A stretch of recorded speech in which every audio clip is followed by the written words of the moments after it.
En séjour à Genève, la capitale suisse, la première ministre de la République démocratique du Congo, Judith Suminwa, hausse les tons à l'ouverture de la 58e session du Conseil des droits de l'homme, demandant des sanctions sévères contre la République du Rwanda.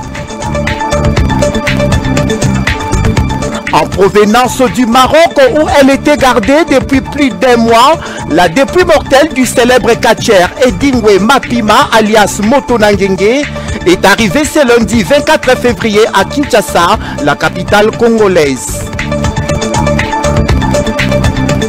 Complètement délabrée, l'avenue Mavungu et Pumbu au quartier Mollard dans la commune de Bandalungwa, indignés face à cette réalité, les usagers de ces voiries urbaines brisent le silence et exigent l'implication des autorités compétentes. Les détails dans ce journal présenté par Lydie Lufuladio.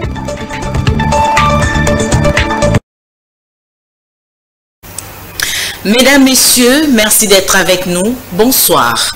Le président de la République, Félix Tshisekedi Tshilombo, s'est entretenu le week-end dernier à la Cité de l'Union africaine avec la famille politique réunie au sein de l'Union sacrée. Le chef de l'État a annoncé un nouveau directoire de la majorité et la formation prochaine d'un gouvernement d'union nationale. Jules Boulembi nous en parle.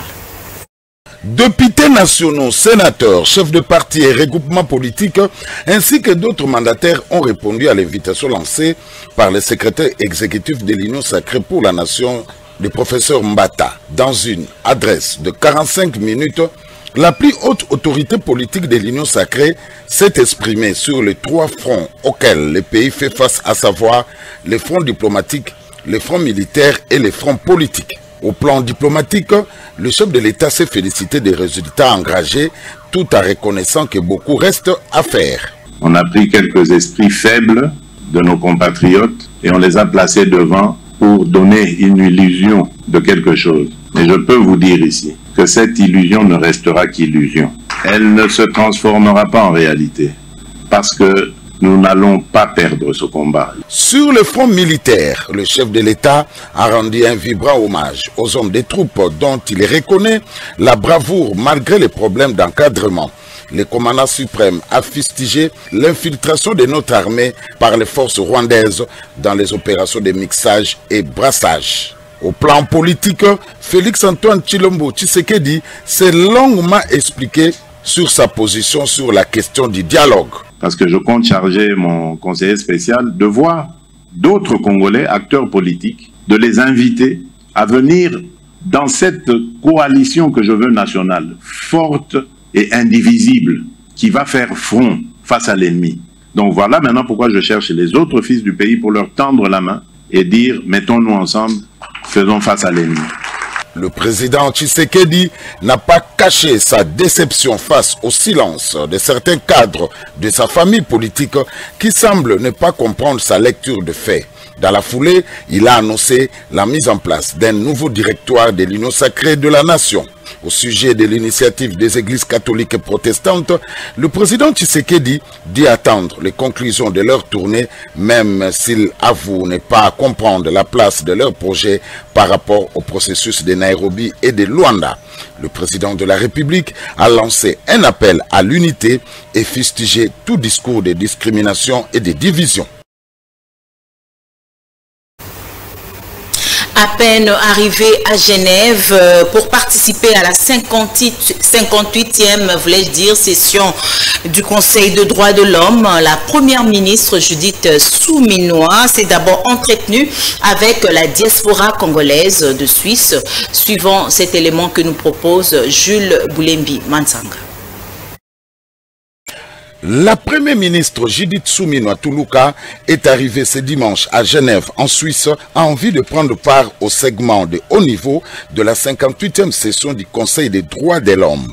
La chef du gouvernement est à la tête d'une délégation gouvernementale composée notamment de la ministre des Droits humains Chantal Chambou Mwadiamvita, du ministre de la Communication et Médias Patrick Mouyaya Katembwe et la vice-ministre des Affaires étrangères Grace Yamba. En marge de cette rencontre et aussitôt après son arrivée, la chef du gouvernement a échangé en primeur avec la communauté congolaise vivant dans la Confédération suisse. Après les mots de bienvenue de l'ambassadeur et représentant permanent de la RDC à Genève auprès de l'ONU, Paul Mpole Losoko Efambe, la première ministre a pris la parole pour expliquer avant tout la raison de sa présence à Genève. Pour Judith Souminois, la RDC restait longtemps absente de grandes rencontres internationales, ce qui l'a desservi au profit d'autres pays voisins. Aujourd'hui, la RDC peut à nouveau faire entendre sa voix à travers le monde et les résultats sont là. C'est pour cela que nous nous déplaçons. On était absent dans beaucoup d'instances. Si je prends rien que pour l'environnement, la RDC était complètement absente. Qui représentait la RDC dans le cadre du bassin du Congo? C'était notre voisin, le Congo-Brazzaville, alors que nous avons la majorité du sement de ce bassin, c'est en RDC. Et aujourd'hui, la tendance est inversée et c'est important. Parce qu'aujourd'hui, le Congolais de la République démocratique du Congo a pu faire entendre sa voix, peut faire entendre sa voix, à travers vous tous, à travers nous tous. Et c'est ça qui est important. La chef du gouvernement a promis que tout est mis en œuvre pour mettre fin à la guerre. Pour la seule ville de Goma, l'on dénombre déjà plus de 8000 morts selon les chiffres du système de santé, a déclaré la Première ministre. Selon l'agenda du Conseil des droits de l'homme, la Première ministre s'exprimera ce lundi 24 février à l'occasion du segment de haut niveau réunissant les chefs d'État et de gouvernement. Prenons la parole lors de la 58e édition du Conseil des Nations Unies, de Nations de droits de l'homme. Judith Souminois a appelé à des sanctions dissuasives contre le Rwanda. Encore une fois de plus, Jules Boulembi. La 58e session du Conseil des droits de l'homme s'est ouverte ce lundi à Genève en Suisse. La délégation congolaise est conduite par la première ministre chef du gouvernement Judith Souminois Toulouka. Dès l'ouverture de cette session qui se tient dans un contexte international particulier marqué par des tensions croissantes, le président du Conseil des droits de l'homme, Jürgen Lauber, a regretté la commission de graves violations des droits humains, citant en exemple la situation dans l'est de la RDC. Face au constat alarmant des atrocités qui y sont commises et rapportées, ce dernier a invité le Conseil à veiller à ce que les mots se traduisent en action. Pour sa part, le secrétaire général de l'ONU n'est pas allé par détour. Antonio Guterres dénonce un tourbillon de violations des droits de l'homme dans l'est de la RDC causé par le M23 soutenu par les forces rwandaises. Prenant la parole du haut du segment de haut niveau de la 58e session du Conseil des droits de l'homme qui s'est ouverte ce jour à Genève, en Suisse, représentant le président de la République Félix Antoine Tshisekedi Tshilombo à ses assises de l'organe principal de l'ONU en matière de défense des droits de l'homme, la première ministre a avant tout exprimé la gratitude de la RDC au regard de la diligence avec laquelle la requête de son gouvernement a été traitée en février dernier. Dans ce mot, elle a réaffirmé l'engagement de son gouvernement à faciliter le travail de la commission d'enquête indépendante qui sera mise sur pied pour documenter les violations des droits de l'homme et du droit international humanitaire dans les provinces du Nord et Sud Kivu, conformément à la résolution adoptée le 7 février. Nous en appelons à des sanctions dissuasives pour permettre de restaurer l'ordre et la sécurité et protéger ainsi des milliers de Congolais vivant à Goma, Bukavu et dans d'autres localités sous occupation. Le segment de haut niveau du Conseil des droits de l'homme va se poursuivre pendant 3 jours. La situation sécuritaire et humanitaire dans l'est de la RDC figure parmi les principaux dossiers traités lors de cette session du CDH, ce qui augure des résultats favorables dans le sens du règlement définitif de la crise. Restons toujours dans ces chapitres pour vous dire que le Rwanda, sous menace de la communauté internationale à l'issue des résolutions du Parlement européen la semaine dernière, la situation sécuritaire qui prévaut à l'est de la République démocratique du Congo, l'Union européenne vient de mettre fin à la coopération militaire avec le Rwanda et exige le retrait immédiat de ce troupe de territoire territoire congolais, suivant cet élément qui nous est proposé par Jacques Bossekota. Après la décision du Parlement européen la semaine dernière contre le Rwanda, il s'y est de signaler pour ce lundi 24 février 2025, l'Union européenne met fin à la coopération militaire avec le Rwanda. L'armée rwandaise est considérée comme un groupe terroriste dans la partie est en République démocratique du Congo. Fin de la coopération sur les minerais stratégiques de la RDC par le Rwanda d'une manière illégale. Paul Kagame est sommé de retirer immédiatement ces terroristes des RDF du territoire congolais sans délai. Une évaluation quotidienne se fera pour évaluer la situation et renforcer d'autres sanctions contre l'État terroriste du Rwanda. Telle est la décision prise par le Parlement européen lors de la réunion tenue à l'Union européenne ce lundi 24 février 2025. Une victoire diplomatique pour la République démocratique du Congo, selon la force que le président congolais Félix Tshisekedi a entamée depuis 2 mois. Le vice-premier ministre de l'Intérieur, Sécurité, Décentralisation et Affaires coutumières, Jacquemain Chabani, a reçu en audience ce lundi 24 février 2024 Emmanuel Lampert, représentant de Médecins sans frontières en République démocratique du Congo, Jonas Mutombo. Au cœur de leurs échanges, la facilitation de l'accès humanitaire dans l'est du pays, où les équipes de Médecins sans frontières sont déployées dans des zones en proie au conflit. Ils ont notamment abordé les défis sécuritaires auxquels ces équipes font face, particulièrement après la récente perte d'un membre du personnel de l'organisation lors d'une attaque meurtrière. Le vice-premier ministre a condamné avec fermeté ces actes de violence et a exprimé sa solidarité avec les Médecins sans frontières. Il était pour nous très important de rencontrer son Excellence, Monsieur le Vice-Premier ministre, en charge de la sécurité, pour faire le point, afin aussi de mieux accompagner nos équipes qui sont toujours et encore présents dans plusieurs territoires, et notamment à l'est de la RDC, que ce soit en Ituri, dans les territoires de Djougou et Mahagi, à Bunia, mais également dans le nord Kivu et dans le sud Kivu. Et ceci en invoquant aussi le décès très malheureux d'un de nos collaborateurs terrain congolais, décédé ce week-end à Goma, entouré des siens, mais victime à Massissi.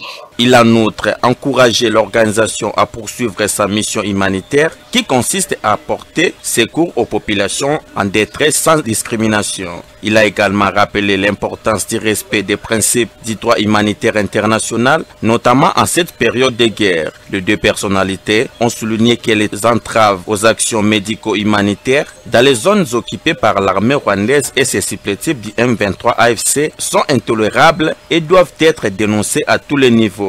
Ces échanges marquent une volonté commune de garantir un meilleur accès aux soins aux populations touchées par les conflits et renforcer la protection des équipes humanitaires opérant en République démocratique du Congo. 1200 poches de sang prêtes pour les blessés des conflits à Goma, Bukavu et Uvira. Le Centre national de transfusion sanguine a annoncé la finalisation du colisage de ce poche de sang destiné à soutenir les victimes des récents affrontements de l'agression rwandaise. Jules Boulembi. Le Centre national de transfusion sanguine annonce la finalisation du colissage de 1200 poches de sang destinées à soutenir les victimes des récents affrontements de l'évasion rwandaise contre la RDC. Ces affrontements ont engendré de nombreux morts et blessés dans les villes de Goma, Bukavu et Uvira, qui jusqu'à présent occupées par l'armée rwandaise. Conscients de l'urgence de la situation, ces poches de sang seront acheminées avec l'appui de nos partenaires pour les faire partir dans nos structures de santé à Goma, d'où certaines seront envoyées vers Bukavu et Uvira.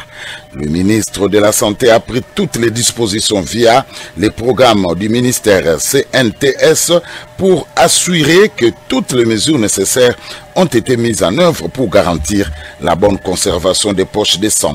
Des préoccupations rigoureuses ont été prises en amont afin d'assurer la qualité du sang envoyé. Par exemple, des tests de 4e génération ont été réalisés sur les sangs collectés pour détecter d'éventuelles maladies transmissibles par voie sanguine telles que le VIH et la syphilis, garantissant ainsi la sécurité de receveurs. Ces poches de sang ont été récoltées dans le cadre de la campagne Sang pour nos populations FARDC Ouazalendo, initiée par le ministre de la Santé publique, Hygiène et Prévoyance sociale, le Dr Samuel Roger Kamba. Lors du lancement de cette campagne à l'esplanade du Palais du Peuple, la première dame Denise Nyakeru, madame la première ministre Judith Souminois et lui-même le Dr Samuel Roger Kamba ont donné l'exemple en faisant don de leur propre sang. Cette initiative a inspiré de nombreuses autorités et citoyens à participer et la campagne est toujours en cours visant à réunir au moins 5000 poches de sang. Il s'agit là pour le ministre de la Santé d'une des façons de poser des gestes concrets en solidarité avec les Congolais victimes de la guerre d'agression rwandaise. Santé toujours, la campagne de vaccination contre un nouveau variant APOBEC 3 a été officiellement lancée le week-end dernier à Kinshasa, précisément à Pakadjouma, dans la zone de santé de Limete. Jonas Mutombo. Un nouveau variant a émergé, caractérisé par une accumulation de mutations APOBEC 3 dans les séquences des clades 1A et 1B. À Kinshasa, ces deux clades semblent de plus en plus adaptés à une transmission interhumaine soutenue, notamment par voie sexuelle. Le samedi 22 février 2025, la campagne de vaccination a été officiellement lancée à Kinshasa, plus précisément à Pakadjouma, dans la zone de santé de Limete. Cette campagne cible 5 zones de santé et bénéficie du soutien de l'OMS et de l'UNICEF.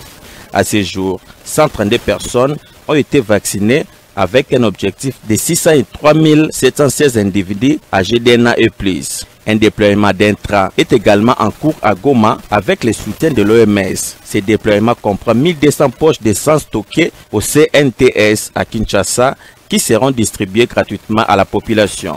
Concernant les données épidémiologiques de la semaine 7 et le cumul des semaines 1 à 7 de 2024, 1463 cas suspects ont été identifiés, portant le total à 79 579 cas. Cela fait état de 42 décès sur un cumul de 1549, représentant des taux de létalité de 2,87% et 1,95%. Parmi les cas suspects, 201 ont été confirmés positifs pour total cumulé à 15 005 cas, avec un taux de positivité de 47,51% et 53,84%. Le nombre de personnes ayant reçu la première dose du vaccin a atteint un total cumulé de 113 232. À Kinshasa, un total de 165 cas a été enregistré, répartis comme suit. 13 cas critiques, 49 cas sévères, 43 cas modérés et 69 cas légers, avec 3 décès rapportés à la clinique quinoise. Ils ont trouvé la mort à cause de leur mécontentement suite à la majoration de frais académiques à l'Institut supérieur ISTA, ainsi que l'obligation de payer en dollars américains ce dit frais. Ces étudiants ont protesté ce lundi 24 février 2025 devant leur Institut supérieur Jules Boulembi.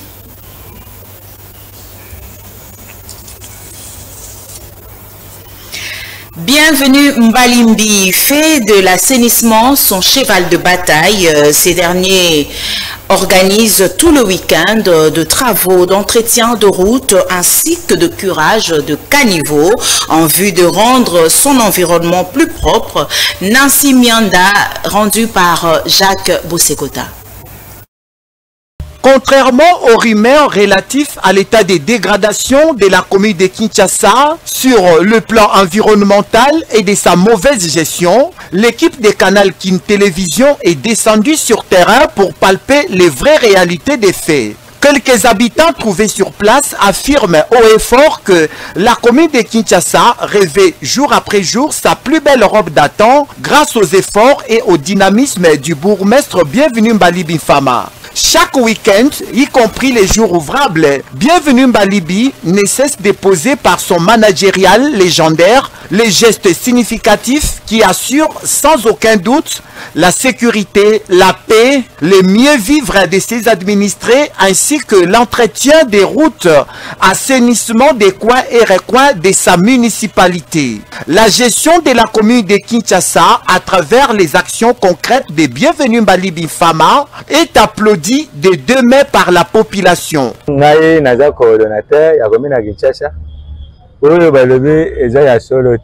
Nous sommes les habitants de la commune de Kinshasa. Contrairement aux rumeurs sur l'état de la commune, nous disons que nous sommes bien et nous sommes à l'aise.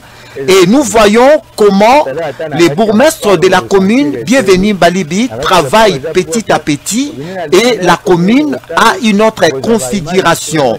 Les travaux d'assainissement s'exécutent chaque samedi et il y a une bonne organisation sur la gestion de la commune. Nous sommes fiers de lui et nous soutenons ses actions.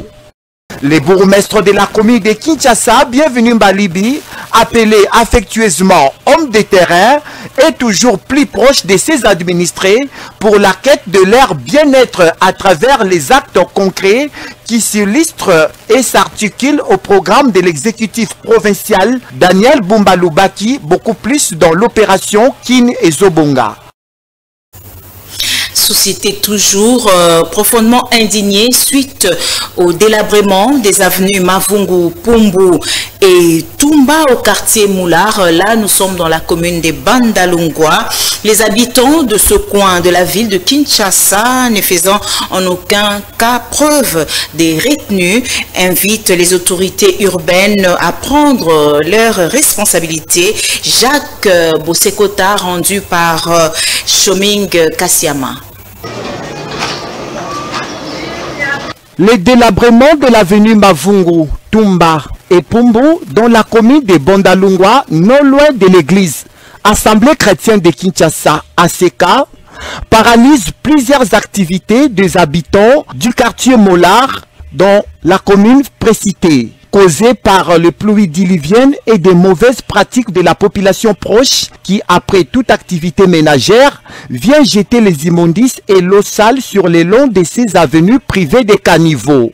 L'état de ces avenues du quartier Mollard dans la commune de Bandalungwa ne facilite en aucun cas la libre circulation des piétons ni des engins roulants. La population qui s'illustre à cette réalité invite les autorités urbaines pour une solution adaptée. Et comme il n'y a pas de caniveau, il y a de l'eau qu'on jette partout et puis c'est vraiment impraticable à venir. Nous demandons au chef du quartier de descendre, bien au bourgmestre de Bandalungwa, de descendre voir. Les conseils que moi je peux donner à la population, c'est de barrer la route aux grands véhicules qui partent prendre des sables, hein, qui ne passent plus sur cette avenue. Parce que c'est sale, vraiment c'est sale, très sale. Et la route est abîmée. Parce qu'ils passaient par ACK a barré la route. Alors ils ont contourné vers la police pour prendre notre avenue. Et moi j'insiste que le bourgmestre passe par là. Moi, je demande aux jeunes gens de Bandalungwa qui sont sur l'avenue, qu'on puisse se mobiliser une seule fois, qu'on arrange la route, qu'on arrange notre avenue. Les services spécialisés d'entretien routier de la commune de Bandalungwa sont également invités à prendre ses responsabilités. La dépouille mortelle du célèbre catcheur Edingwe Mapima est arrivée dans la matinée de lundi 24 février dans la ville de Kinshasa en provenance du Maroc où il avait rendu l'âme le 13 janvier dernier. Jojo Mutombo nous en parle. Comme annoncé dans le programme des obsèques, le rapatriement de la dépouille mortelle du célèbre catcheur Edingwe Mapima a été effectif ce lundi 24 février. C'est aux alentours de 5h45 que l'avion transportant les corps sans vie d'Edingwe Motonangenge en provenance de Casablanca au Maroc a foulé les sols de l'aéroport international d'Ndjili. Conduit par le conseil en charge des sports d'élite du ministre des Sports, Alain Makengo, et quelques membres de la famille biologique de l'illustre disparu, visiblement consternés. Ça ne suivit d'une brève cérémonie de recueillement avec tous les membres de la famille Mapima ainsi que les collègues catcheurs de Dingwe qui ont tenu à répondre présent à cette manifestation. Et juste après, le corps en caravane a été conduit dans la commune de Matete. Un hommage populaire lui a été rendu sur demande de la population. Il a été exposé pendant quelques heures où quelques combats d'exhibition ont tenu à l'haine le public avant d'être acheminé vers la morgue de l'hôpital du cinquantenaire où il sera gardé jusqu'au samedi 1er mars, jour de l'inhumation de cette icône du catch congolais.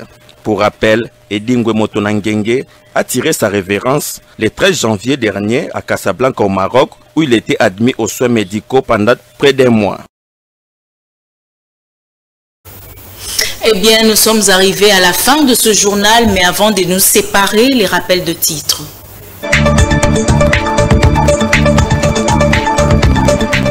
En séjour à Genève, la capitale suisse, la première ministre de la République démocratique du Congo, Judith Suminwa, hausse les tons à l'ouverture de la 58e session du Conseil des droits de l'homme, demandant des sanctions sévères contre la République du Rwanda. En provenance du Maroc où elle était gardée depuis plus d'un mois, la dépouille mortelle du célèbre catcheur Edingwe Mapima alias Motonangenge est arrivée ce lundi 24 février à Kinshasa, la capitale congolaise. Complètement délabrée, l'avenue Mavungu et Pumbu au quartier Mollard dans la commune de Bandalungwa, indignés face à cette réalité, les usagers de ces voiries urbaines brisent le silence et exigent l'implication des autorités compétentes. C'en est fini, mesdames, messieurs. L'équipe technique ainsi que rédactionnelle vous remercie d'avoir suivi ce journal. Moi, je vous retrouve le lundi prochain. Restez branchés sur le programme de Canal Kin Télévision. Au revoir.